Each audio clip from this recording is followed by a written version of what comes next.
Hello everyone, नमस्कार। हमारे YouTube channel में आपका बहुत बहुत स्वागत है। दोस्तों, अगर आप लोगों ने चैनल को सब्सक्राइब नहीं किया है तो प्लीज़ सब्सक्राइब ज़रूर करें। आज आपके लिए हम बहुत इंपॉर्टेंट जानकारी देंगे। दोस्तों, हमारे पास एक मोटर आई है, तो ये मोटर जो है जली हुई है, आप देख सकते हैं। और आप ये भी देख सकते हैं इसमें कि इस मोटर की सिर्फ स्टार्टिंग कॉइल जली हुई है। काफ़ी सारे भाई के पास ऐसी मोटर आती हैं और वो एक ही गलती करते रहती है और मोटर बार बार जलती रहती है। तो उसी के ऊपर ये वीडियो है, तो छोटा सा वीडियो पूरा देखना है। दोस्तों, इस मोटर का स्टार्टिंग कॉइल अगर बार बार जल रही है तो इसका एक ही कारण होता है। उसी के बारे में मैं आपको जानकारी दे रहा हूँ उस वीडियो में। तो देखिए, जब भी कोई चक्की की मोटर जो होती है वो चल रही होती है, चक्की के ऊपर आटा चक्की पे चल रही होती है, तो कई बार हम उसमें दाब ज़्यादा लगा देते हैं। ठीक है, दाब का मतलब है उसको थोड़ा सा टाइट कर देते हैं। ठीक है, तो दोस्तों इसके कारण होता क्या है कि जैसे हम मोटर को दाब लगाते हैं तो इसमें जो स्टार्टिंग कॉइल होती है ना, इसमें सिर्फ एक बार ये मोटर को उठाती है, फिर इसका काम ख़त्म हो जाता है। क्योंकि इस पर क्लिच प्लेट लगी होती है कंडेंसर के साथ, कैपेसिटर के साथ, और ये सिर्फ रनिंग पे काम करती है। और जैसे इसकी स्पीड कम होती है तो स्टार्टिंग काम करना शुरू कर देती है। अब आपकी मोटर जब चल रही है चक्की के ऊपर तो सिर्फ रनिंग पे चल रही है, क्योंकि ये मोटर एक बार उठती है जब स्टार्टिंग सिर्फ एक बार इस पर धक्का लगाती है, फिर रनिंग शुरू हो जाता है काम रनिंग का। तो रनिंग पे आपकी मोटर चल रही है और ऐसे में अगर आपने मोटर पे दाब लगा दिया या आपकी जो है दब गई है चक्की पे दाब लगा दी और मोटर उससे दब जाएगी। और जैसे ही दबेगी तो जो है क्या होगा कि मोटर के ऊपर दाब लगेगी, तो क्या होगा कि इसकी स्लो हो जाएगी स्पीड। और स्पीड स्लो होगी तो क्या होगा दोस्तों कि वापस से क्लिच प्लेट काम करना शुरू कर देगी और स्टार्टिंग में करंट आ जाएगा और मोटर फिर से उठने की कोशिश करेगी।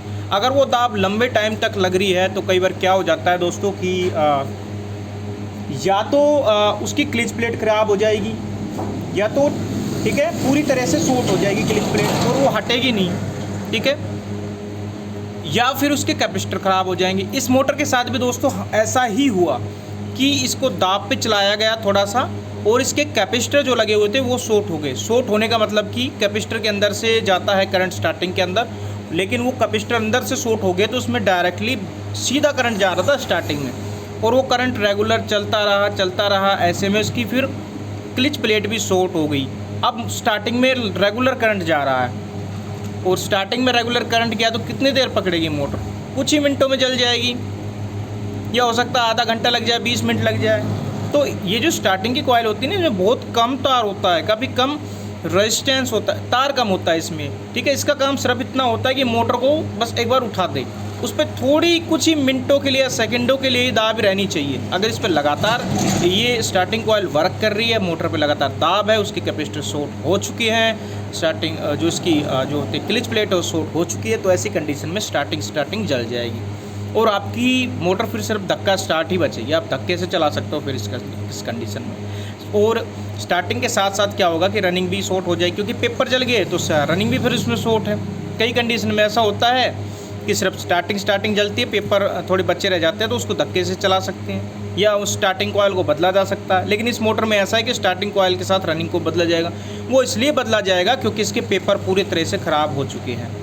तो यह कारण होता है दोस्तों, जो भी मोटर की हमेशा स्टार्टिंग कॉइल जलती है तो यही जलती है। तो इसको कैसे बचा सकते हैं, इसके ऊपर हम डिटेल आपको देंगे। देखिए, जब भी आप किसी भी मोटर की वाइंडिंग करें तो उसमें अच्छी क्वालिटी का क्लिच प्लेट लगाएं, तो कि वो शॉर्ट ना हो या वो चिपका ना रह जाए, आपको ये भी देखना है। ठीक है, नहीं तो आपकी बार बार ये स्टार्टिंग जलती रहेगी। तो आपको क्लिच प्लेट को अच्छे से टेस्ट करना है कि अच्छे से वर्क कर रही है नहीं, वो चिपक कर हट भी रही है कि नहीं। एक तो ये काम करना है। दूसरा, आपको जो कैपेसिटर यूज़ कर रहे हैं वो अच्छी क्वालिटी के लगाने हैं कि वो शॉर्ट ना हो जाए। जो लोकल कैपेसिटर आते हैं उसमें छोटे कैपेसिटर डाल देते हैं, पता है, कंपनी वाले छोटे छोटे कैपेसिटर डाल देते हैं उसके अंदर, और उसमें डाल करके सोल्डरिंग करके 2 तार बाहर निकाल के उसमें चूरा सा भर देते हैं। तो लोकल होता है वो ऐसा ही रहता है, कभी बिल्कुल डुप्लीकेट, और वो बहुत जल्दी शॉर्ट हो जाता है और शॉर्ट होने से वो रेगुलर काम करना लगता है। ठीक है, और रेगुलर काम करेगा तो जो है गड़बड़ हो जाएगी, स्टार्टिंग आपकी जल जाएगी। तो आपको बस यही काम करना है। तो जो आप क्लिच प्लेट लगा रहे हो उसकी सेटिंग अच्छे से करें, अच्छी क्वालिटी का लगाएं, एंड कैपेसिटर को अच्छी क्वालिटी का लगाएं। तो अगर आप ये 2 काम कर लेते हैं तो आपकी जो स्टार्टिंग है वो बच जाती है। और स्टार्टिंग में जो थोड़ा सा टर्न भी आप बढ़ा दिया करो अगर जगह हो तो किसी मोटर में, ठीक है। कई भाई क्या करते हैं कि स्टार्टिंग है तो भाई काम ही नहीं, इसमें तो टर्न खींच और लो, इसके तारों को खींच भी लेते हैं कई भाई, तो ऐसे करते हैं। तो ऐसा मत करो, क्योंकि स्टार्टिंग में काफ़ी पहले कम तार होते हैं और काफ़ी नाजुक होती है स्टार्टिंग,